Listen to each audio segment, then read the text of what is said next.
You're listening to the Thrive Podcast, where every week we dive into a practical, tactical tip to bring you from a life of simply surviving to thriving.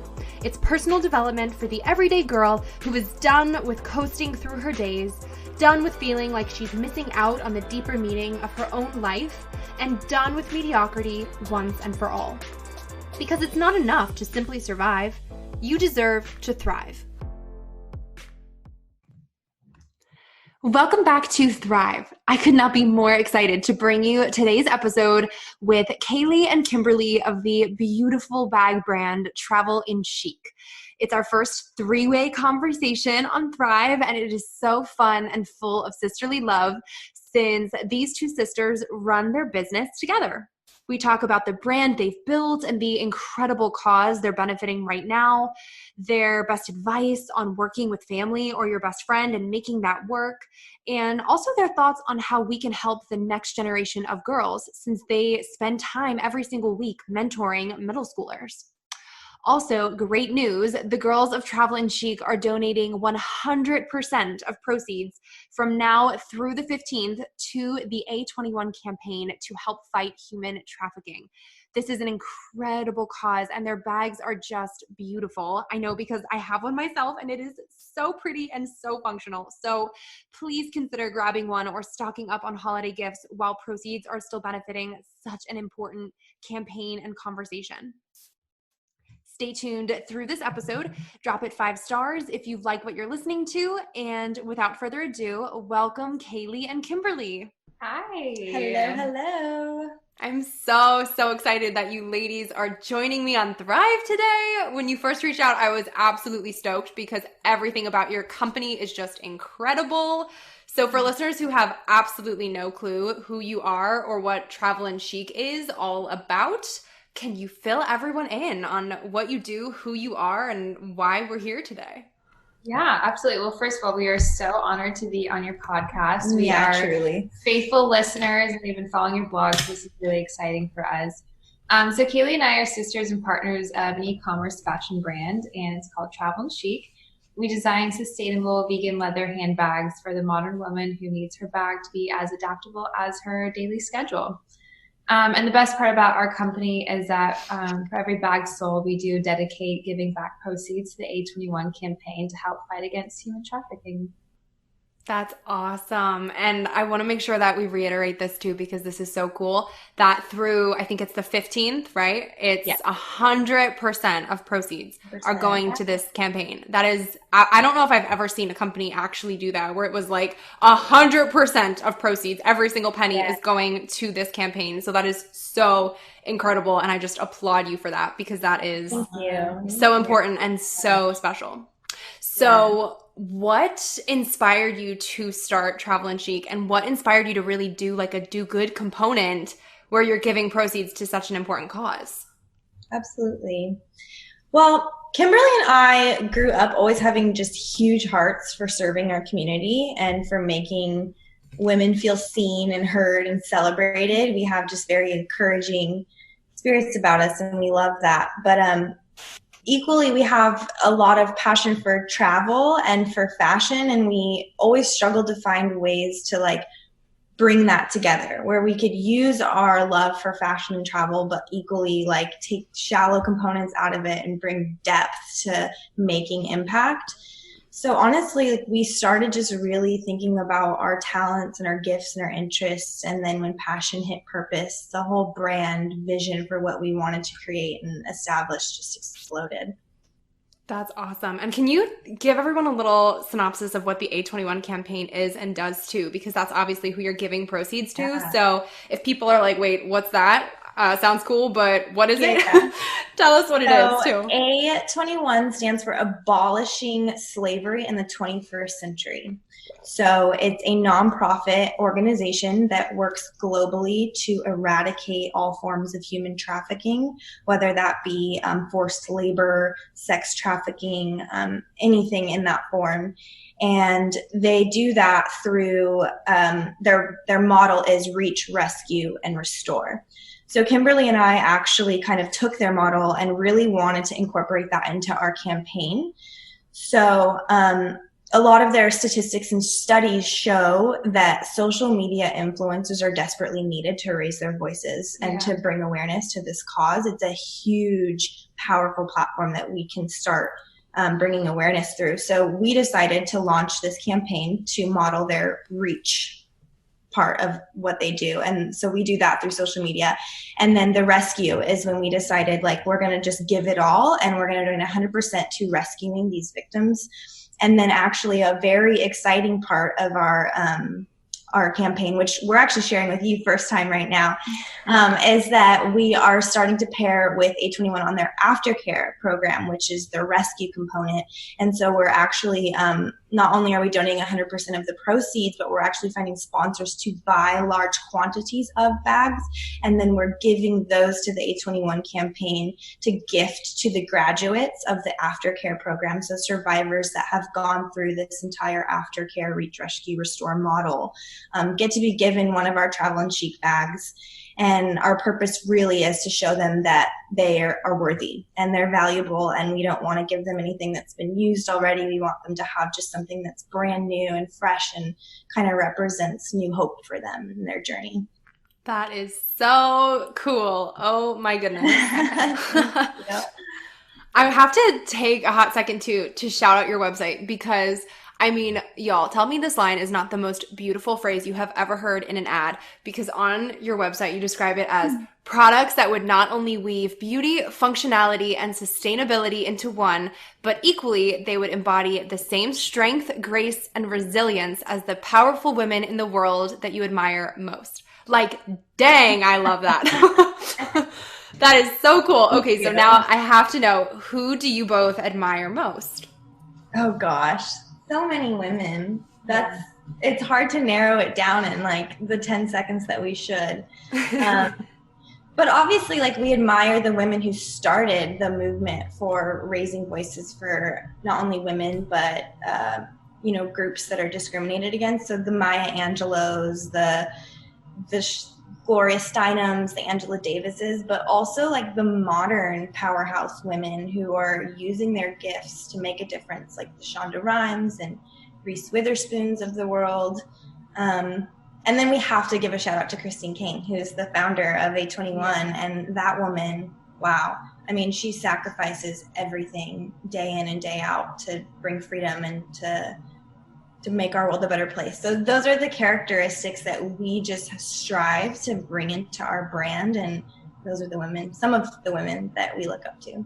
Yeah, I would say even just women, even daily women, women who just stand in their truth, women who are not afraid to be courageous and have compassion and be assertive, even if it's their stay-at-home moms or it's women in college or women who are still trying to find their purpose. I think there's a lot of women that we really value and respect. Yeah, I think authenticity is huge. Yeah. And something we've learned more and more is through the industries that we're in with fashion and media, and it can often be a comparison game of who has what, and there's like one goal for this image, and it can be very toxic to compare that way. But we've found through our journey with Travel and Chic that what changes the world is when you dig deep. And that narrow gate that philosophers talk about is really what's in your heart and just using your true gifts. And when that starts to shine through, like, you leave something special in the world that makes it better. That's awesome. Now I'm curious, what do each of you think that your true gifts are that you bring to the table, especially since you're sisters and working together? I'm super curious as to how you think you balance each other out in what you do now in like everyday life. Yeah. Well, I think maybe we should answer for each other, because it's hard for us to speak to our own things, but we definitely can build each other up. So it's so funny. I feel like in business, we've always said to each other that I'm like the rough draft and she's the one that goes in and gives like the final product. So we both have big dreams and we both have visions and we're both creative in our own ways. But I think that I'm the one that more leads like the ideas and she's the one that really like hones in all these ideas that I have and she makes a beautiful creative product out of it. But I feel like we both are very encouraging to each other. And it's just fun to see like my strengths and her weaknesses versus her strengths and my weaknesses. And I think they go hand in hand. I think a lot of times because we both are visionary in a lot of ways, I think I see more of like the big picture of what we want to accomplish and achieve. And then she sees the ideas for specific products and ideas. And then I refine and polish those, and she drives us forward with the vision. We just interweave in so many ways. And that was really complicated in the beginning because like we can't figure each other out. Like I'm very creative, but she's very creative. And sometimes I think I'm more like logistical, but then it's just hard. So we really in the beginning struggled to stay in our lanes and really to like balance those boundaries. But we did end up kind of finding that flow. And I don't know if we even answered your question. No, you totally did. A gift that we really see for ourselves, honestly, is just like being encouraging to other women and helping them be the very best versions of themselves. Which is awesome. The world needs more of that.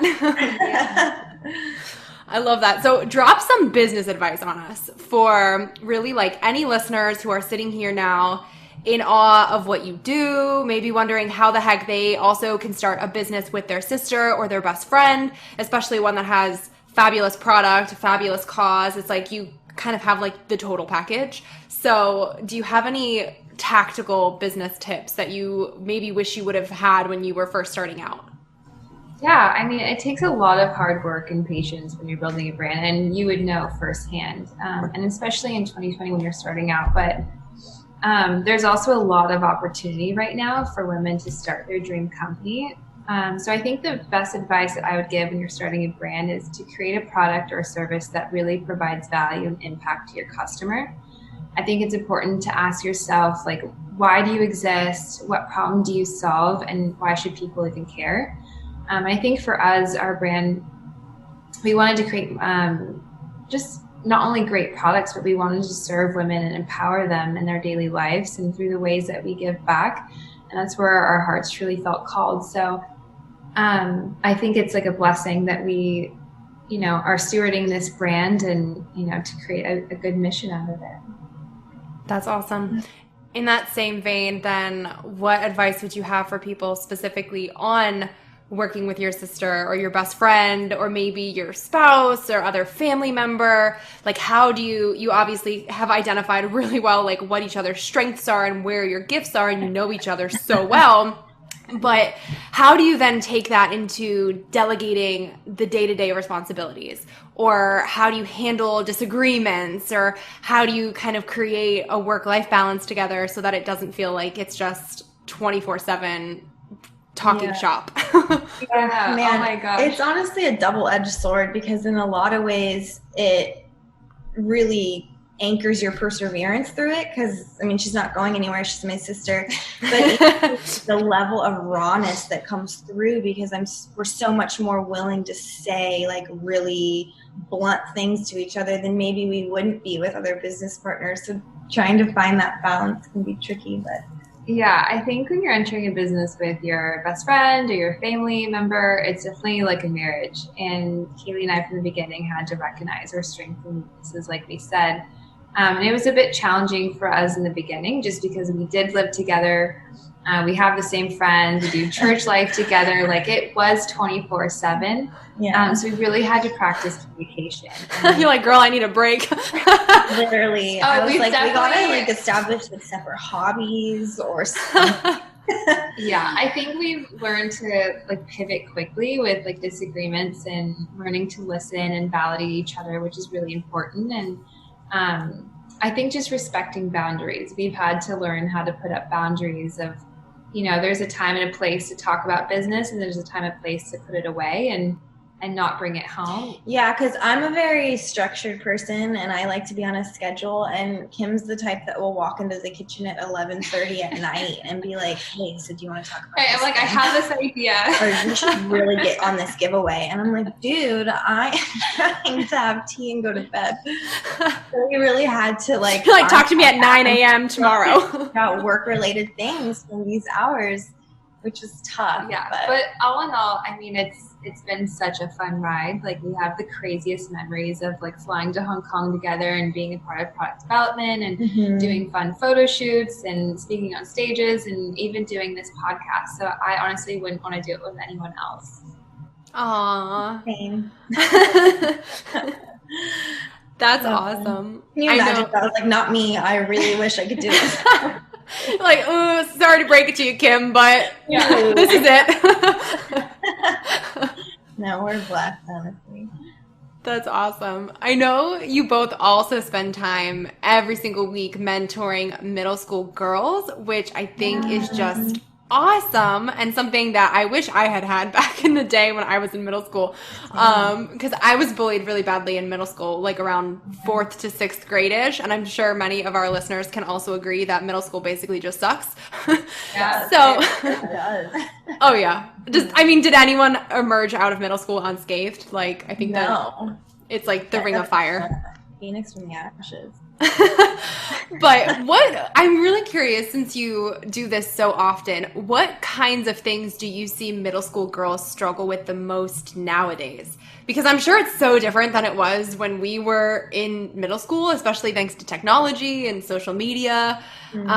So what do you see them struggle with? And then with that too, how do you think, or what do you think we can do as adults and as moms to help this new generation of people? Yeah. Sadly, I think the thing that we see young girls struggle the most with is their body image nowadays. And the progression of it, I mean, it always seems to start with that from the youngest ages, like 10 years old, they already feel too fat or not model worthy. And it's toxic because it starts there, and then we see it bleed into other areas of insecurity, whether that be with creativity or intelligence. And they start to see that there is this objectification in media, and there's this second-class role for women to kind of fit into. And we start watching them at age 10 ask themselves the same questions of like, what am I even good at? I'm too fat for this, or I'm too this, or I'm not enough of that. And it's heartbreaking because, I mean, these girls are powerful. I look at them and I adore them. I mean, they're so smart, they're brilliant, they're kind, they have endless potential. And so I think it's just really important. I mean, it's vital. Like, it's not something that we can keep even just ignoring, or with time it will change. I mean, if you look at the science and the statistics, leaders are coming out and saying single-handedly empowering women is the way to uplift and change society, empowering minority groups and giving a diverse perspective to our world. And so I think one thing is really just getting young girls to start speaking life over themselves at a young age, and teaching them that those thoughts that come into their mind, like, they need to be aware of them and fight back with positive affirmations and just really speaking truth over themselves, I guess. I don't think that we teach that to our youth young enough, or we let them look to social media for voices instead of to their own parents and family and friend groups. Yeah, that's so important. I actually just talked about this with someone on another interview, and we brought up the point that we all listen to this inner monologue in our heads and forget that we can make it a dialogue, where like you can talk back to the negative voice in your head, and that can be how you speak truth over yourself too, because you don't just have to sit there and listen to like the negative Nancy in your head that's going, you're too this, you're not enough this, blah, blah, blah, blah, blah. You can literally just talk back to it, even if you sound or feel crazy at first. But like, you can literally start changing the own dialogue that you're telling yourself, and then eventually you'll believe it. Yeah, that's powerful. Yeah, and I mean, it's so interesting when you start to see the overlap between like philosophy and religion and neurology. I mean, it all talks about how important it is for us to have these positive words over ourselves, and how it can actually change our DNA structures and in the course of our life. So why aren't we teaching this to our youth? Why aren't we showing them that they're not their thoughts, that they have the ability to create their thoughts and lead with positivity and change the world? You know, I think just raising up leaders is the goal that we all need to strive for nowadays. Mm-hmm.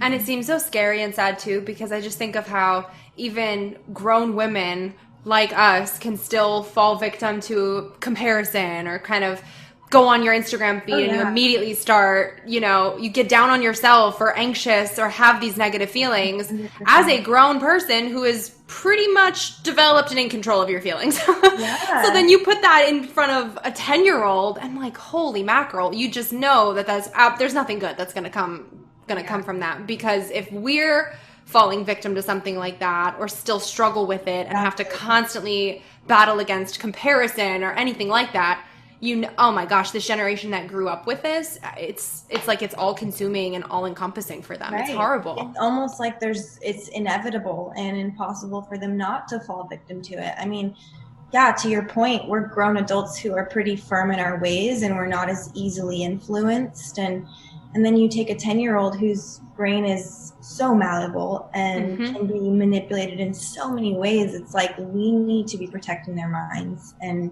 showing them the way, So that's why we really just wanted to do that through our brand as much as we can. And we love fashion, so we were like, let's make the products just have the characteristics of the bag, or of the women that we want to see, whether that be adaptable and resilient and strong and beautiful inside and out, and just leaving a positive impact. Yeah. And to echo that too, since I have a bag and I can speak to it, it's like the most beautiful, sleek, convertible bag that can be a backpack or a purse. And for someone like me who has a kid and I'm constantly like just needing a bag to grab and go, it literally it's a perfect bag. It's got like such a sleek, pretty design. It's so chic, comes in cute colors. Like it is great. And my mom was over at my house the other day and she was like, oh, this is really nice. So thank you so much. Oh yeah. Honestly, it never gets old hearing that, because we also fight comparison every day, and like we're trying to be the change, but it's vulnerable to put your designs out and your heart out there, and it feels really great when people say like, we love the bag. We're like, really, you do? Because we do too, but we don't know. Well, I've truly never, and I mean, I'm a bag girl. I'm a shoe girl and I'm a bag girl. Like I have way too many of both. I will admit that, but it is such a legitimately functional piece, which is what is so cool. Like it is not, there are some bags where I'm like, who in their right mind designed this for like someone who has a life? Because it's like you either can't fit enough in it, or it's not, you can't wear it the right way, or it's just like more of a pain than a help. Right. And it's like, I will consistently grab your bag, especially if I'm running somewhere with my toddler, because the fact that I can throw it over my shoulder like a shoulder bag, or I can throw it on as a backpack and manage and like wrestle with her with both of my other hands, it is really great. Well, that was a huge component for us. Just that thing that you said, it's like, it was either this or it was that. Like we identified that women are always asked to compromise something, and whether that be style or functionality or ethics, or and so we really wanted a product that was sustainable and adaptable and really just didn't ask a woman to compromise anything, and essentially helped her to thrive throughout her daily life. I see what you did there. You saw that plug, girl. But also to be like affordable as well too. I mean, especially with us being in our 20s and 30s, like we needed a bag that was good quality, but also in a price range that we could actually afford and wasn't, outrageous. Like giving our right arm to stay cool. Or your mortgage of a house. Yeah. Exactly. Yeah. No, that's awesome. So I want to close out by asking you guys 2 questions that I ask every guest who comes on Thrive. And that is, what does thrive mean to you? And how do you strive to thrive in your own everyday life? I feel like we can both probably answer to a bit of it. But for me, I think I love the word thrive. So I love that it's the name of your podcast, for one. For me, it means to synergize your life with purpose, and not to just survive, but to be prosperous and fruitful in doing so. I think when you are serving others just as much as you're fulfilling yourself, that's what it means to truly thrive. For me, I guess in my daily life, I think sometimes people really just are inspired when you break up the monotony of their day with just a compliment or a word of encouragement, or just being that light throughout your daily encounters. And I know it's silly, but for me, that's kind of a way I thrive, because it fills me up to uplift other people's day, and I know it does the same for them. So that's awesome. Yeah, I'd say for me, I think, and I've kind of touched on it earlier, I think thriving to me means just like standing in your truth, like, you know, knowing who you are and what you want and just staying true to that.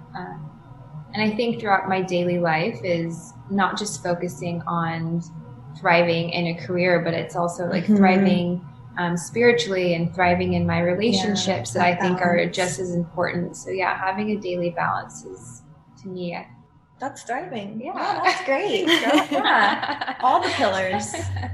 Got it all. I love it. So tell us where we can find you online if people want to connect with you more, as well as how to get your hands on a bag if people want to be a part of this awesome cause, since 100% of proceeds are being donated. I know, we're so excited. So our Instagram handle is Travel and Chic, and you can find our bags on travelandchic.com.